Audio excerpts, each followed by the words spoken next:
Good afternoon. आज discuss topic है tense analysis.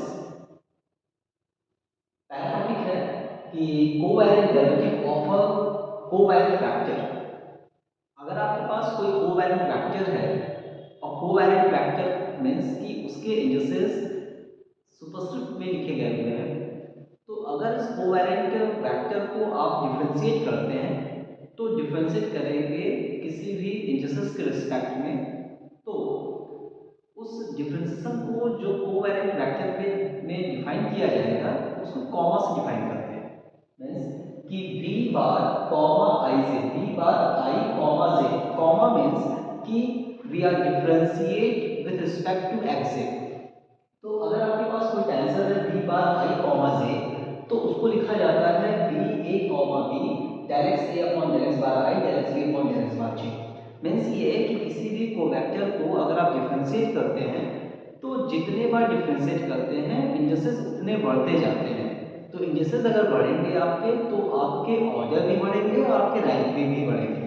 जैसे ये v bar i first order का टेंसर है, लेकिन जब आपने इसको डिफरेंशिएट किया तो ये सेकंड ऑर्डर का टेंसर बन गया, बिकॉज क्योंकि इसके पास दो इंडिसेस आ गए, टू इंडिसेस के पास आ गए। Next the value of v bar i v bar i j की जो वैल्यू होगी वो del x bar i upon del x bar j plus v bar के histographic symbol second time bar k i j की वैल्यू के equal होती है।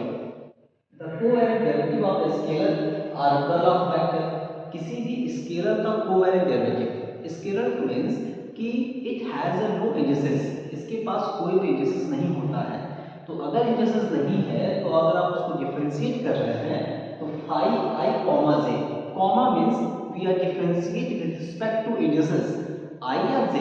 तो phi comma I means del phi upon del x I, and phi comma ij means del 2 phi upon del x I del x j minus del phi upon del x k, stocking symbol k I j।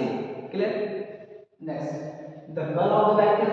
The value of the curl of the vector is v I comma j minus v j I comma v j I comma v j comma I means del x v del v I upon del x j minus del v j upon del x I.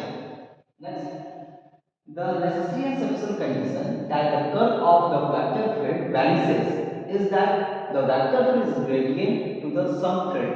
Next की rules ये है, the necessary and sufficient condition that the curl of the vector field vanishes is that the vector field be gradient of the sum field. Divergence of vector ai, तो ai का divergence होगा 1 upon under root g del x k enclose the bracket under root g ak. Next, the covariant differentiation of the product of the two tensor obeys the same rule as the ordinary differentiation. किसी भी covariant differentiation का जो product लिया जाए वो same rules follow करता है जैसे ऑर्डिनरी डिफरेंशिएशन किया जाता है।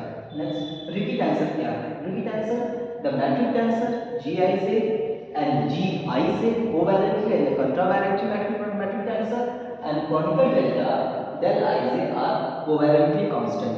Covalently constant means कि यदि हम लोग GIJ and GIJ and Christoffel and conical delta del IJ को अगर हम डिफरेंशिएट करते हैं, कोवेलेंटली डिफरेंशिएट करते हैं विद अनदर इंडिसेस, तो वैल्यू इसकी जीरो आती है।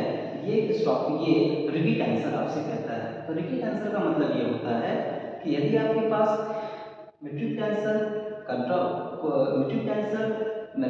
आपके पास GIJ है, कोवेलेंटली है, या GIJ कंट्रावेलेंटली है, या क्रोनिकल डेल्टा आपके पास है, तो उसको आप डिफरेंशिएट अगर आप करते हैं with respect to the another indices, तो रिजल्ट आपका जो आएगा वो जीरो आएगा।